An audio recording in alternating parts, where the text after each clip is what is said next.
keluarga besar Happy Sword Family yang dikasih Tuhan Yesus Kristus, kita bersyukur pagi hari ini Tuhan masih beri kita kesempatan satu hari lagi untuk kita bisa beribadah, untuk kita bisa berkumpul di rumah bersama keluarga kita, untuk kita bersama-sama bisa memuji dan memuliakan nama Tuhan, untuk kita bersama-sama bisa bersyukur sama Tuhan. Kalau hari ini Tuhan masih beri kita kesempatan untuk kita bisa beribadah, memuji dan memuliakan nama Tuhan. Sebelum kita mulai ibadah kita, mari kita berdoa terlebih dahulu. Tuhan Yesus, terima kasih Tuhan buat pagi hari ini. Terima kasih Tuhan untuk satu hari yang Kau berikan kepada kami, untuk kami bisa beribadah Tuhan, untuk kami bisa memuji, memuliakan nama-Mu, untuk kami bisa bersama-sama dengan keluarga kami di rumah, untuk bisa menyanyi, memuji, mendengarkan kebenaran firman Tuhan. Biarlah Tuhan pada hari ini, kami percaya Tuhan ada berkat yang telah Kau siapkan buat kami semua. Dari awal hingga akhir ibadah Tuhan kami serahkan ke dalam tangan-Mu yang kudus. Walaupun masih secara live streaming Tuhan, tapi biarlah hati kami Tuhan boleh tetap melekat kepada Tuhan Yesus. Terima kasih Bapa, terima kasih Roh Kudus. Kami siap Tuhan untuk memuji dan memuliakan nama-Mu. Di dalam nama Tuhan Yesus kami sudah berdoa dan mengucapkan syukur. Haleluya, amin. Kita mau bersyukur sama Tuhan. Kita mau masuk dalam gerbang Tuhan dengan hati yang bersyukur. Yang bisa bertepuk tangan, yang bisa bergoyang-bergoyang. Kita memuji nama Tuhan bersama-sama.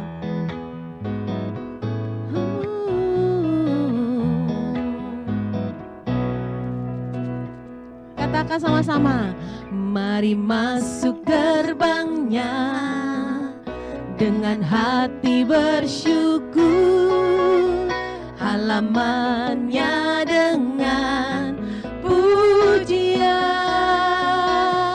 penuhi baitnya dengan nyanyian syukur, hadiratnya penuh sukacita.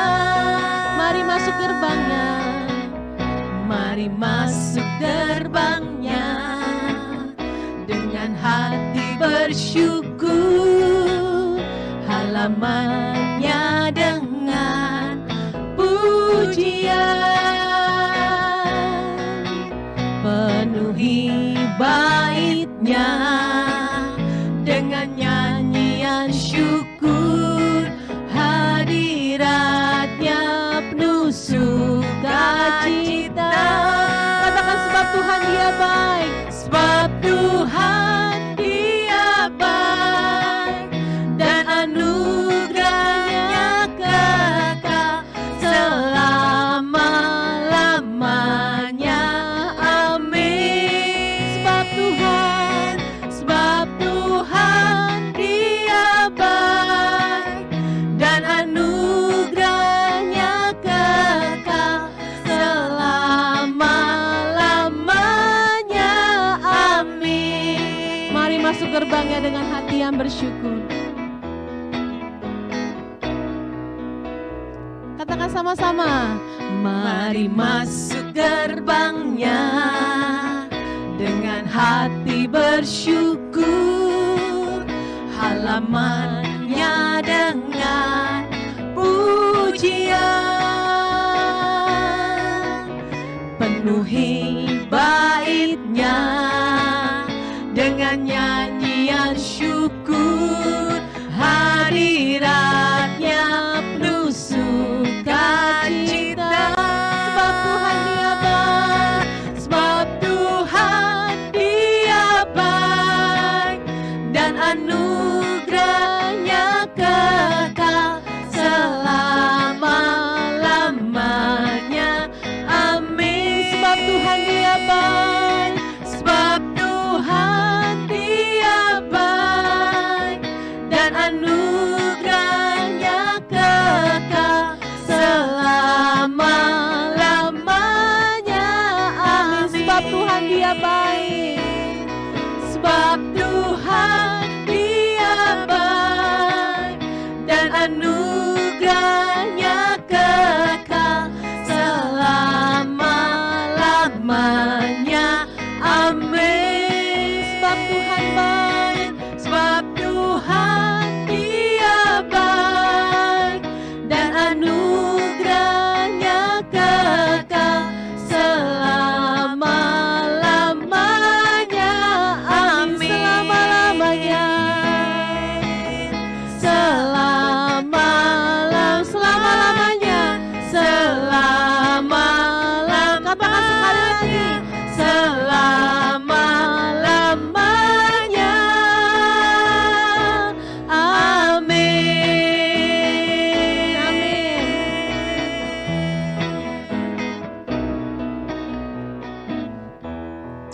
Amin. Haleluya. Tuhan Yesus baik buat kita. Kita ada sampai hari ini, itu semua karena kebaikan Tuhan. Dan kita percaya kalau kita sampai hari ini ada, itu semua karena anugerah dan kebaikan Tuhan. Haleluya Yesus. Kami bersyukur Tuhan buat semua penyertaan Tuhan sampai hari ini. Tak bisa kami katakan dengan perkataan kami, dengan ucapan kami.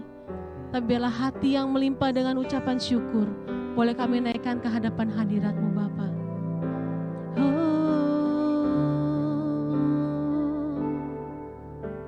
Haleluya Yesus. Haleluya. Terima kasih Tuhan. Ku ada sampai hari ini, itu semua karena anugerah-Mu. Benar Yesus, kami hidup Tuhan. Ku hidup sampai hari ini, semua karena kebaikan-Mu. Ku ada sampai hari ini. Ku ada sampai hari ini, itu semua karena anugerah-Mu. Ku hidup sampai hari ini, semua karena kebaikan. Mari kita bersyukur sama Tuhan. Ku bersyukur, ku bersyukur, Kau selalu baik dalam hidupku. Ku bersyukur, ku bersyukur, ku bersyukur, selamanya ku menyembah-Mu. Benar Yesus, kami ada sampai hari ini. Ku ada sampai hari ini, itu semua karena anugerah-Mu. Dan ku hidup sampai hari ini, semua karena kebaikan. Katakan sekali lagi, ku ada sampai hari ini. Ku ada sampai hari ini, itu semua karena anugerah-Mu. Ku hidup sampai hari ini, semua karena kebaikan. Mari kita bersyukur. Ku bersyukur, ku bersyukur, Kau selalu baik dalam hidupku. Bersyukur, ku bersyukur, ku bersyukur, selamanya ku menyembah. Ku bersyukur, ku bersyukur, ku bersyukur, Kau selalu baik dalam hidupku. Ku bersyukur, ku bersyukur, selamanya ku menyembah. Ku bersyukur, ku bersyukur. Benar Yesus, ku bersyukur, kami bersyukur, Kau selalu baik dalam hidupku. Ku bersyukur, ku bersyukur. Selamanya ku menyembah. Ku bersyukur, ku bersyukur, ku bersyukur. Kau selalu baik dalam hidupku. Ku bersyukur, ku bersyukur. Selamanya ku menyembah, selamanya ku menyembah,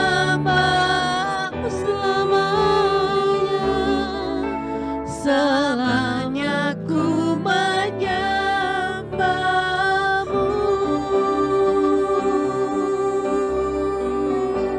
Haleluya, kami bersyukur Yesus. Haleluya Yesus. Mari jemaat Tuhan bersyukur. Ucapkan dengan perkataan saudara rasa syukur saudara kepada Tuhan, bahwa saudara ada sampai hari ini. Itu semua karena anugerah dan kebaikan Tuhan dalam kehidupan kita. Oh, mari kita menyembah, mari memuji nama Tuhan. Kami memuji nama-Mu.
Kau selalu baik dalam hidupku. Ku bersyukur, ku bersyukur. Selamanya ku menyembah. Katakan sekali lagi, ku bersyukur, ku bersyukur. Ku bersyukur, Kau selalu baik dalam hidupku. Ku bersyukur, ku bersyukur. Selamanya ku menyembah-Mu.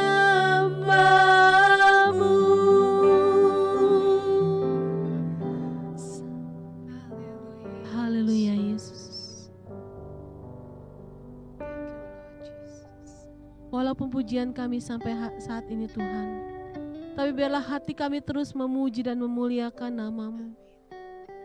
Biarlah hati kami terus berlimpah dengan ucapan syukur kami. Tak habis-habisnya perbuatan Tuhan yang ajaib dalam kehidupan kami. Haleluya Yesus. Tidak cukup kata-kata kami Tuhan, untuk kami mengatakan Kau terlalu baik dalam kehidupan kami. Sampai hari ini Tuhan, Kau tetap memelihara kami. Apapun keadaan saat ini yang terjadi Tuhan, tapi Engkau tetap memelihara hidup kami. Kau tetap setia Tuhan, menjaga kami, melindungi kami. Dan tak lupa Tuhan, Kau selalu memberkati kami. Terima kasih Tuhan Yesus, terima kasih Roh Kudus. Terima kasih Bapakku yang luar biasa. Biarlah Tuhan, ucapan syukur kami ini Tuhan, semakin diteguhkan dengan kebenaran firman-Mu.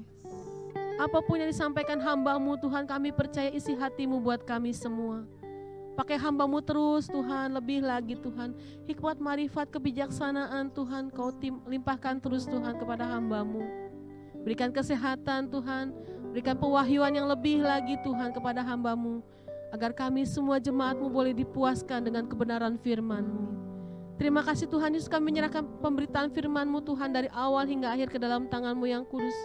Roh Kudus-Mu yang bekerja di antara kami semua, membuka hati kami, membuka pikiran kami, membuka mata rohani kami Tuhan, agar kami bisa semakin melihat kemuliaan Tuhan.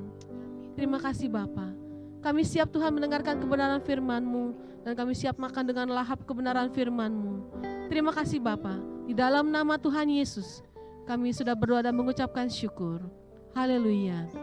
Amin.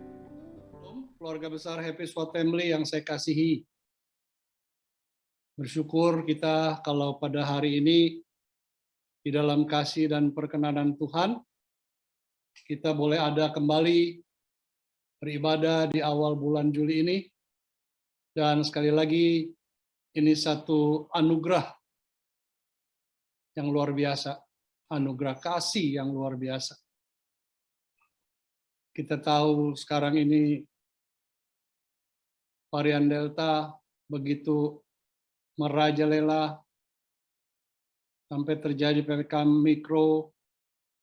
Kita tahu semua pemerintah berusaha untuk lebih baik, bangsa Indonesia lebih sehat. Walaupun memang kita tahu tidak semua berani menjaga kesehatan sendiri, menganggap itu gampang, ya. Tapi kita sebagai anak-anak Tuhan tentu harus tunduk kepada pemerintah. Tidak boleh memberontak. Kita harus taat apa yang diberitahukan, apa yang diaturkan kepada kita sebagai masyarakat. Saudara yang dikasihi Tuhan, sebelum kita mulai segala sesuatu, sesuai dengan kondisi yang keadaannya saat ini benar-benar prihatin, dan bagi ibadah ini kita kali ini yang pertama kita memakai media seperti ini, ya. Jadi oleh sebab itu sekali lagi bersyukur semua sarana Tuhan sudah siapkan dan sediakan, dan biarlah kita mau melakukan ini dengan sungguh-sungguh, dengan baik, mempergunakan waktu, kesempatan, media yang ada dengan baik. Baik, mari kita berdoa terlebih dahulu sebelum kita memulai segala sesuatu. Bapa di dalam surga, di dalam nama Tuhan Yesus, kami datang mengucap syukur di hari yang baik ini, karena kami tahu Tuhan ini hari di mana kami boleh berjumpa dengan Tuhan secara pribadi melalui ibadah. Oleh sebab itu berkati setiap hati yang terbuka untuk menerima kebenaran. Biarlah Tuhan taruh benih yang tertabur itu untuk bertumbuh dan berbuah.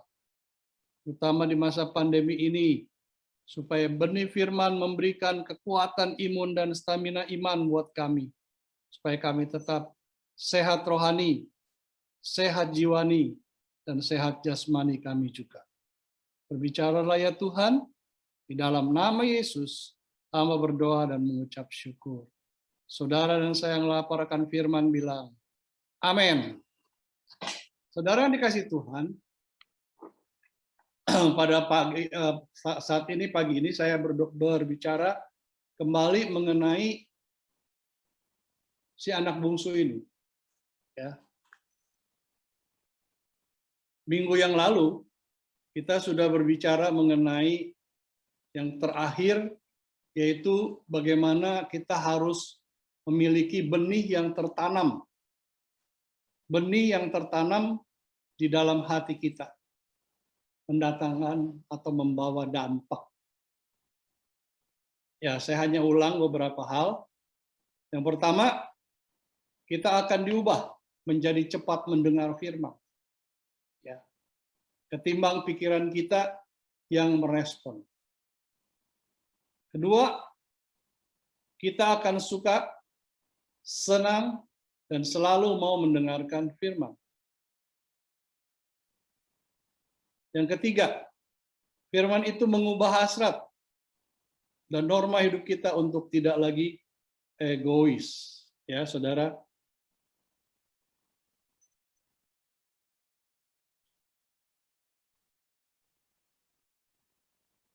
Kemudian kita lihat yang keempat, firman itu akan mengajarkan supaya kondisi kita jujur, apa adanya, tanpa kompromi. Kelima, firman akan selalu menyatakan kebenaran yang berdampak memuliakan namanya.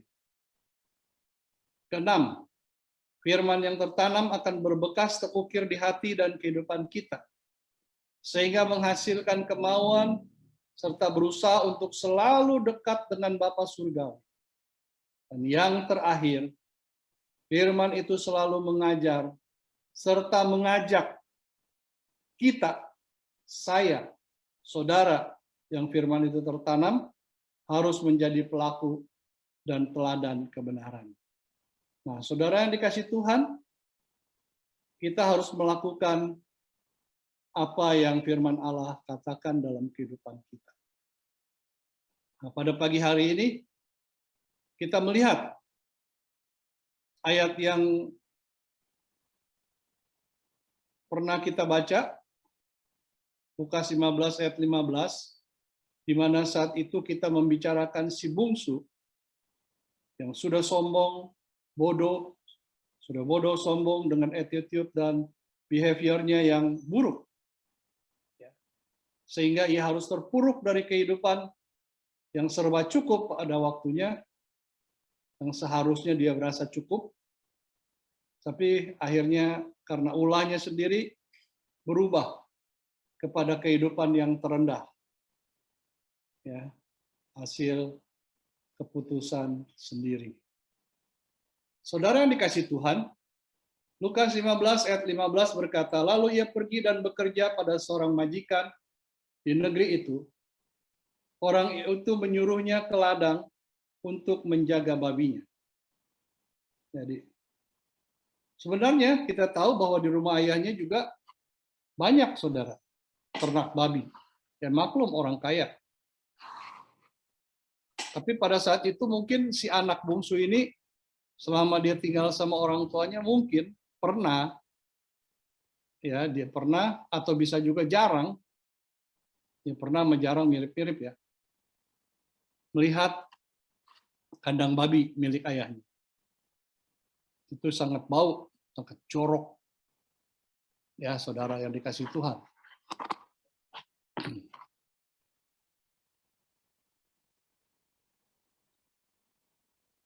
Dan kondisi yang terjadi pada saat sekarang ini adalah di mana malahan dia boleh dibilang terpaksa karena tidak ada cara lain, tidak ada jalan lain. Ya dia tinggal dan hidup bersama babi. Karena diharuskan mengurus babi. Ya, dia mengurus babi, saudara.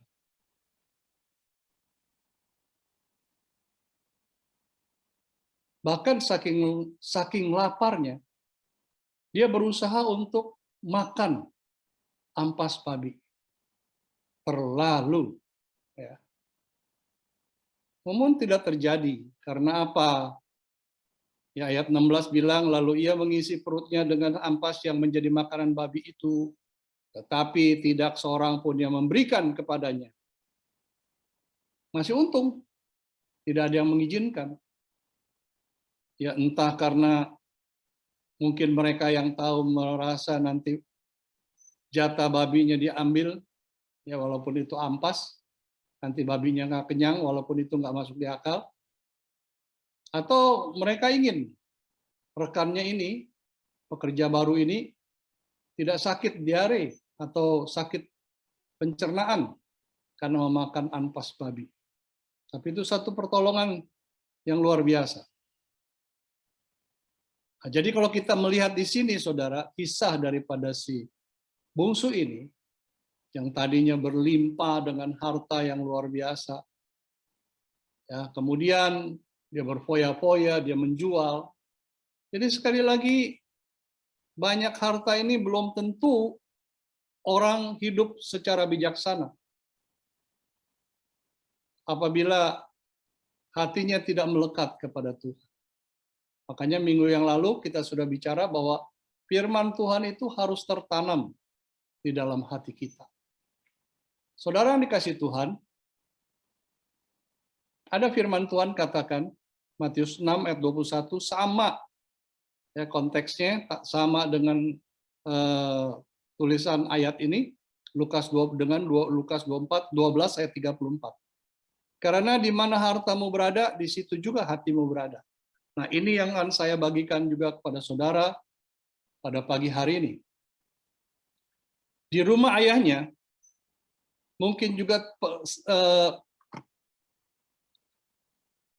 sebagai pemilik, ya, pemilik daripada peternakan, tentu ayahnya sangat menikmati hasil ternak itu berlimpah-limpah hartanya. Maksudnya sebagai pedagang bisa juga, sehingga dia berkecukupan. Saudara yang dikasih Tuhan, Alkitab mengajarkan, dan Tuhan Yesus sendiri yang mengatakan, bahwa untuk mengelola harta dengan hati, bukan saja keliru, tetapi satu kesalahan yang fatal. Apa salah punya harta banyak? Ya, saya tidak langsung cepat menjawab, saudara. Alkitab bahkan Tuhan Yesus tidak pernah mengatakan banyak harta salah. Yang salah hanyalah bagaimana mengelola harta. Apakah itu sesuai dengan firman Tuhan atau sesuai dengan selera kita manusia? Ya, kalau kita masih belum di dalam Tuhan, mungkin sah-sah saja. Kalau memang kita ini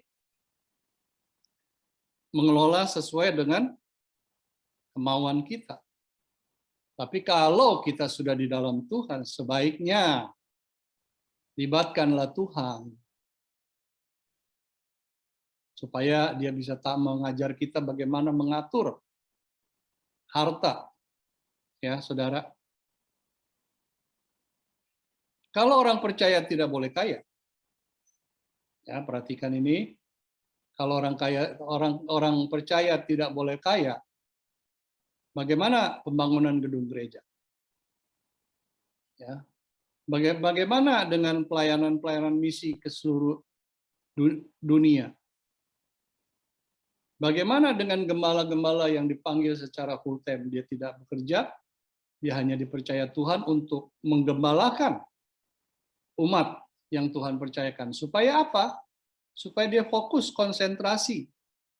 Ya, bagaimana memberikan makan kepada jemaat secara benar dan tidak mencari keuntungan dari hal itu. Saudara, ini penting ya di dalam kehidupan panggilan itu. Dari mana? Bukankah semuanya membutuhkan uang? Siapa yang memberi bantuan, saudara? Untuk semua yang tadi saya sebut dan banyak lagi hal-hal lain, termasuk pelayanan diakonia. Kalau bukan orang yang berharta, yang hatinya tidak pada hartanya. Ya, jadi saya garis bawahi, kalau bukan orang berharta, yang hatinya tidak pada hartanya, yang memberikan buat pekerjaan Tuhan. Tidak mungkin. Ya, orang berharta yang hatinya tidak pada hartanya. Nah, orang ini yang bisa memberikan pekerjaan Tuhan. Kalau orang yang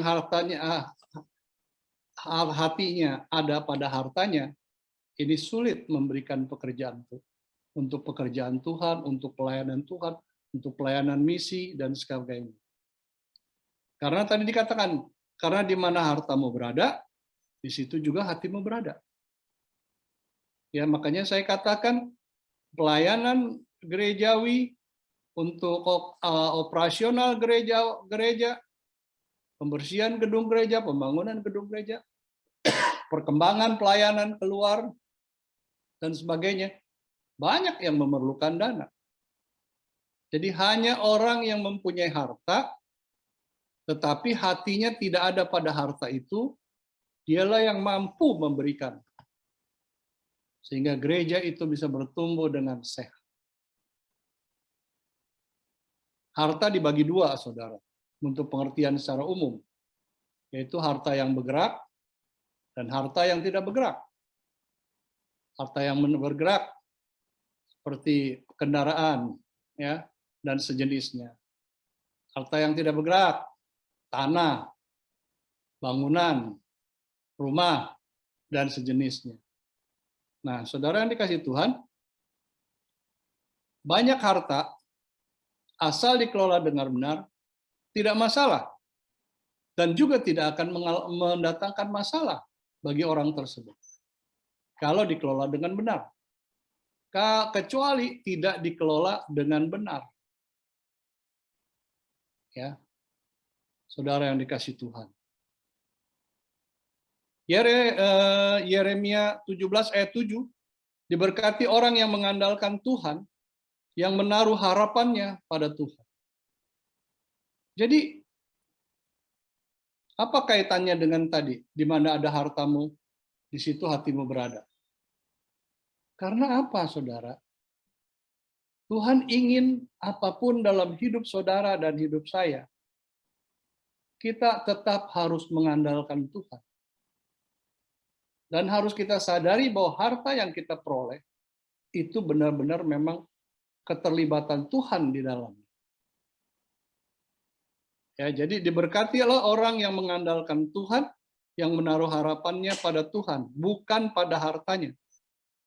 Banyak contoh yang merugikan dalam Alkitab mengenai orang yang tidak benar di dalam mengelola hartanya, baik di dalam perjanjian lama maupun perjanjian baru. Raja Sulaiman mengawali pelayanan pemerintahannya dengan cemerlang luar biasa. Tapi lama-kelamaan dia terkenal, banyak raja-raja bangsa-bangsa lain datang, berkunjung, memberikan upeti, bahkan Raja Seba juga memberikan upeti, maka akhirnya dia merasa tidak puas dengan satu istri. Ya, dia merasa punya harta dan sebagainya, sehingga dia coba memiliki akhirnya 300 istri, 700 gundik. Luar biasa. Harta yang tidak bisa dikelola dengan benar. Gosip atau fakta, saudara? Fakta. Ya, fakta. Kemudian, Ananias dan Safira. Ya, waktu harta belum ada di tangannya, masih berbentuk tanah, tidak ada masalah. Ya kan? Bahkan dia punya rencana yang indah. Itu rencana yang luar biasa. Tanpa disuruh, tanpa digerakkan siapapun dari hatinya suami istri ini, mereka sepakat, dia bilang, kita akan jual tanah dan berikan kepada gereja. Berikan kepada rasul-rasul untuk pelayanan. Begitu sudah terjadi transaksi, harta sudah di tangan. Saat itu juga terjadi perubahan.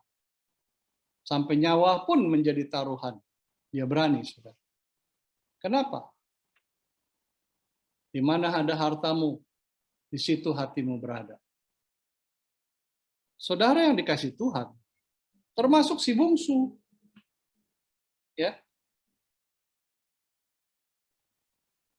yang sedang kita pelajari beberapa bulan ini, salah mengelola harta. Tidak sesuai dengan firman Tuhan. Yang menyebabkan dia menjadi melarat, bahkan kere. Sedang mungkin ada orang bilang, itu kan di dalam Alkitab. Maaf saudara, kita nggak bisa nyeleneh. Karena ini satu fakta, yang firman Allah ajarkan. Kalau firman Allah bicara, nggak pernah salah. Ya, kalau Tuhan yang bicara, tidak pernah salah. Apa yang sudah diberitahukan oleh Alkitab seharusnya menjadi perhatian bagi saudara dan saya sebagai orang percaya. Agar jangan pernah mengatur harta benda kita secara salah. Tapi mengatur harta benda kita sesuai apa yang Bapa Surgawi ajarkan. Pasti aman. Pasti bahagia. Saudara yang dikasih Tuhan, kembali lagi kepada ayat yang kita sudah baca, Matius 6, 21, Lukas 12, ayat 34. Karena di mana hartamu berada, di situ juga hatimu berada. Adakah saudara mengerti akan firman Tuhan ini yang sangat jelas, sangat tegas, mengingatkan kita? Rupanya hati, saudara. Rupanya hati ini adalah kunci kehancuran maupun kunci kebahagiaan pada sebuah kehidupan. Ya. Jadi kunci kebahagiaan atau kehancuran itu ada di hati kita. Sebelum saya memberikan penjelasan, saya ingin mengajukan beberapa pertanyaan dan dari jawaban saudara, ya mungkin saya nggak mendengar saudara menjawab, tapi saudara mungkin secara otomatis atau saudara dengan cepat bisa mengambil kesimpulan, ya langsung mengambil keputusan dan saudara menjawab. Nah, apa yang saudara jawab itu bisa menjadi kesimpulan sebenarnya di mana hati saudara berada. Kalau saya misalnya ada pertanyaan, apakah saudara mengasihi suami, istri, anak, atau mengasihi Tuhan? Saudara lebih mengasihi yang mana? Saya percaya, saudara. Kalaupun dia berani mengucap, dia bilang, saya mengasihi Tuhan. Saya banyak mendengar ini, saudara. Dalam melayani pekerjaan Tuhan, ya, pada saat-saat pelayanan yang khusus, ada kalanya saya ngomong, terutama dalam masalah keuangan.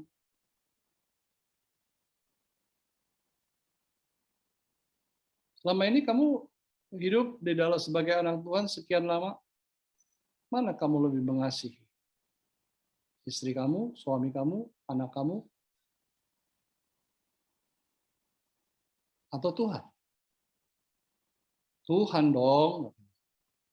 Oh iya, saudara. Puji Tuhan. Ya. Tapi kebanyakan, maaf saudara, saya juga pernah menyaksikan dan banyak menyaksikan.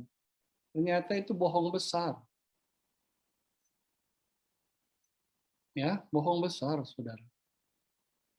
Tapi saya berharap tidak pada saudara. Ya, karena kita ini dengan tema yang kita miliki, hidupku harus dipulihkan. Jadi kita jangan seperti itu. Kalau kita bilang iya, ya harus iya. Tidak, ya tidak. Kita sudah bahas juga.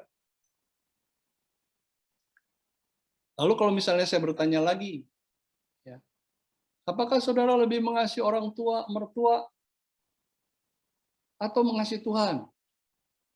Jawabannya tidak lari jauh, saudara. Ya, saya mengasihi Tuhan. Tapi belum tentu. Mengasihi orang tua, mengasihi mertua, yang seperti apa? Ya, saudara. Apapun status mertua dan orang tua saudara, biasanya secara umum, saya ingatkan doang. Ya, pada saat-saat orang tua susah, yang saya sering kali ngomong, ini penting soalnya berulang-ulang, harus dikasih tahu, supaya kita jangan seperti itu hidup kita. Oh, kalau orang tua kita kaya, disanjung-sanjung, saudara. Apapun yang dia minta, pasti dia bantu, dia tolong, dia lakukan. Jadi kalau orang tuanya susah, miskin, minta duit melulu lu, sakit melulu lu, berobat melulu lu, gitu.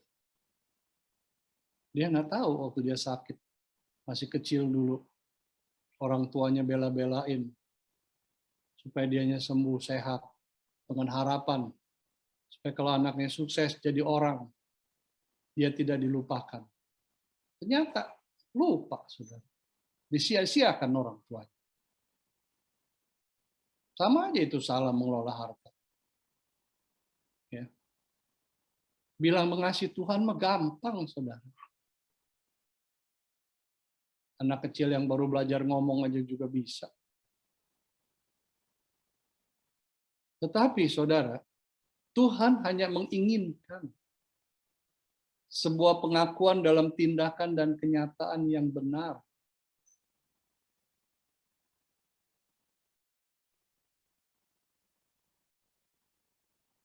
Kenapa orang percaya lebih berani berkorban untuk orang yang dikasihinya ketimbang berkorban untuk Tuhan? Kenapa orang percaya berani berkorban untuk orang yang dikasihinya dengan mengorbankan pelayanan yang Tuhan sudah percayakan kepadanya? Fakta atau gosip? Fakta. Banyak orang seperti itu. Ya, masih banyak hal lain, tapi kita cukupkan saja, saudara. Nah, mendekati terakhir, kembali kepada ayat nats kita. Karena di mana hartamu berada, di situ juga hatimu berada. Kalau saudara benar-benar mau hidup enak dan nikmat plus bahagia, maka hidupkanlah ayat ini seumur hidup. Jangan pernah, dengar baik-baik, jangan pernah menaruh hatimu pada hartamu. Selesai. Ya. Di dalam semua urusan pasti selesai. Jadi jangan pernah menaruh hartamu pada hatimu. Saudara yang dikasihi Tuhan, tidak akan pernah terjadi perselingkuhan. Ya, kalau yang dipakai, dia tidak menaruh hatinya di hartanya, maka dia tidak akan pernah terjadi perselingkuhan. Karena dia tahu, harta untuk dipakai selingkuh itu datangnya dari Tuhan. Beda, kalau dia merasa memiliki dari kerja keras dia, pasti bisa selingkuh. Dia tidak akan pelit kepada orang tua, mertua, saudara, termasuk orang lain. Karena dia sadar bahwa harta itu berasal dari Tuhan. Dan Tuhan senang berbagi, menyenangkan orang lain, membantu orang lain. Untuk gereja Tuhan, untuk hamba-hamba Tuhan, untuk para misionaris, juga untuk pelayanan diakonia, tidak sulit untuk dibantu dan berbagi kasih karena dia sangat mengerti bahwa harta Tuhan dipergunakan untuk hal yang benar. Ya, saudaraku yang kasih Tuhan. Jadi sebagai gembala saudara, saya hanya ingin menyaksikan kebahagiaan umat yang saya layani bertumbuh dengan iman yang sehat serta dewasa rohani. Dan tidak ada keinginan yang dampak buruk dari si bungsu ini yang sampai terkontaminasi pada kehidupan saudara. Karena terlalu menaruh hatinya pada harta yang sebenarnya itu pun bukan hasil kerja keras si bungsu atau hasil keringatnya, hanya warisan. Ya, saudara. Tapi tragis yang terjadi pada si bungsu. Namun saya senantiasa berdoa pada Bapa Surgawi, supaya saudara yang menentukan masa depan hidupmu, ya, untuk happy atau unhappy, itu tidak ada siapapun. Tuhan pun tidak bisa menentukan. Hanya saudara yang bisa menentukan, saudara happy atau unhappy. Bahagia atau tidak bahagia, saudara yang menentukan. Dan kesimpulan kebenaran firman Tuhan yang kita akan lakukan adalah, karena di mana hartamu berada, di situ hatimu berada. Jadi kalau saudara benar-benar mau hidup enak dan nikmat dan plus bahagia, ya kembali saya katakan, hidupkan ayat ini seumur hidup. Jangan pernah menaruh hatimu pada hartamu, dan jangan pernah menaruh hartamu pada hatimu. Selesai. Finish. Ya. Dalam semua urusan yang kau hadapi, selesai. Dan apa yang sampaikan ini bukan teori, tapi ini fakta. Ya, berbahagialah orang yang mendengar firman Tuhan. Merenungkan untuk segera melakukan. Sehingga nama Tuhan dipuji-puja dan dimuliakan. Bahagialah saudara yang tidak pernah menaruh hatimu pada hartamu. Yang tidak menaruh hartamu pada hatimu. Tuhan memberkati. Shalom. Mari saudara, kita akan lanjutkan dengan perjamuan kudus. Sekaligus kita berdoa. Ya, saudara yang sudah siapkan perjamuan kudus, angkat roti saudara, supaya kita berdoa terlebih dahulu. Ya, Bapak Surgawi, terima kasih karena perkenanan Tuhan pada saat ini, maka kami bisa beribadah dan mendengar firman Tuhan mengajarkan. Kami tidak boleh taruh harta kami di hati kami. Karena itu ada peringatan 2 kali di dalam ayat firman Tuhan Injil Matius dan Injil Lukas. Dan itu lebih dari cukup untuk memperingatkan kami.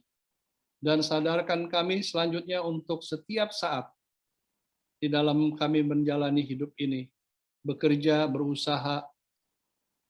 Ya Tuhan, harta yang kami peroleh bukan karena kuat dan gagah kami, tapi karena Tuhan. Dan kami tidak pernah mau menaruh harta di hati kami. Dan di hati kami tidak boleh ditaruh harta, sehingga itu tidak membuat hidup kami susah, sehingga kami bahagia di dalam Tuhan. Karena kami tahu harta hanya dipakai pada saat kami ada di dunia ini. Setelah kami pergi ke surga, maka apa yang kami peroleh tidak akan berguna lagi. Itulah sebab itu tidak harusnya harta itu ada di dalam hati kami. Hati kami adalah milik Tuhan. Haleluya, terima kasih. Dan saat ini, berkati perjamuan kudus, berkati roti dan anggur ini, yang fana kuduskan dalam nama Yesus, sehingga bisa menjadi berkat bagi kehidupan kami. Terima kasih Bapak, dalam nama Yesus. Amin. Sebelum kita makan, ada ayat yang saya mau baca. Matius 14 ayat 22. Dan ketika Yesus dan murid-muridnya sedang makan, Yesus mengambil roti, mengucap berkat, memecah-mecahkannya, lalu memberikannya kepada mereka dan berkata, ambillah, inilah tubuhku. Mari saudara, kita akan makan bersama-sama di dalam nama Bapa, Anak, dan Roh Kudus.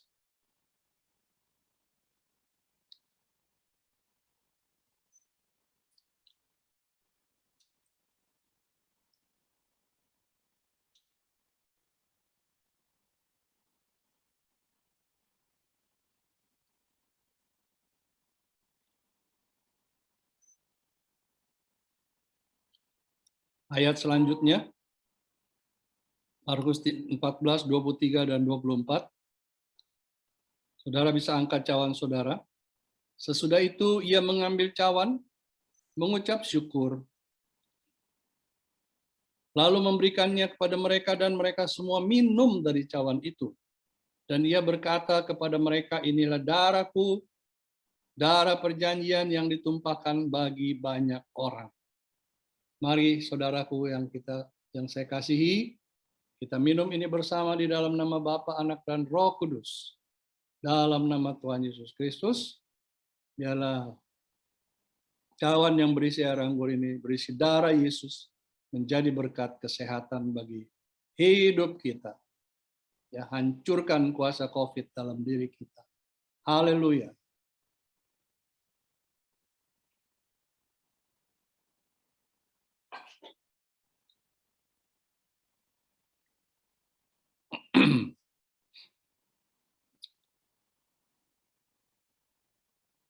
Ada saatnya kami berkumpul, memuji, menyembah, dan mendengarkan firman. Ada saatnya kami berpisah. Tapi bukan berpisah hanya sementara Tuhan. Kami mohon berkat penyertaan-Mu di sepanjang hidup kami.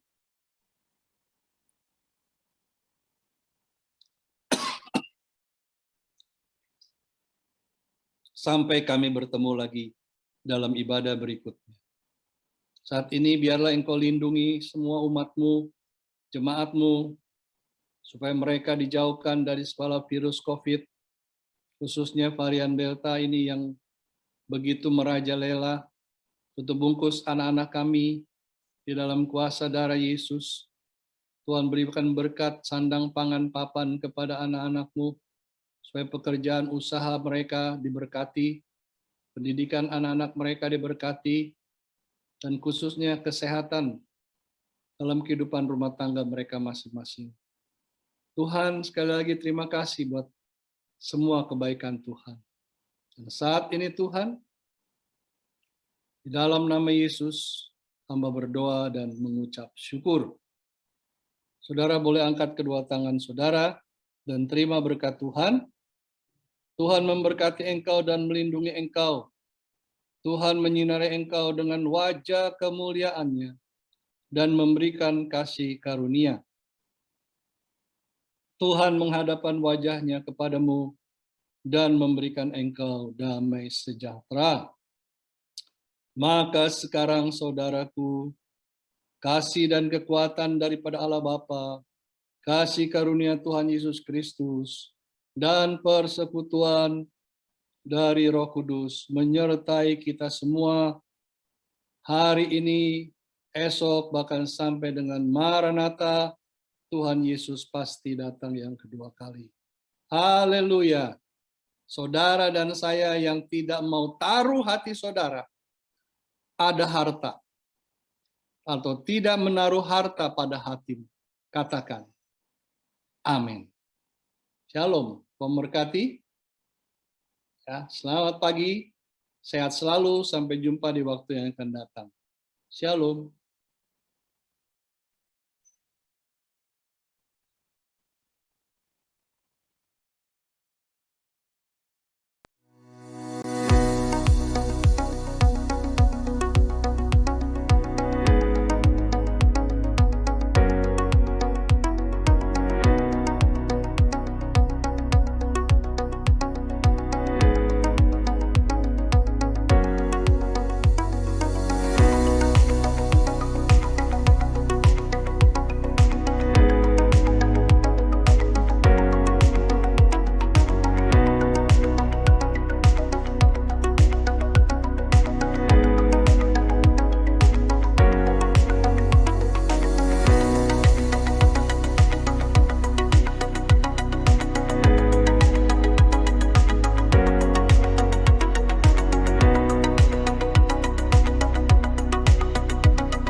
kekuatan. Tetap semangat menjalani hidup ini bersama dengan Tuhan Yesus. Tuhan Yesus memberkati saudara semua.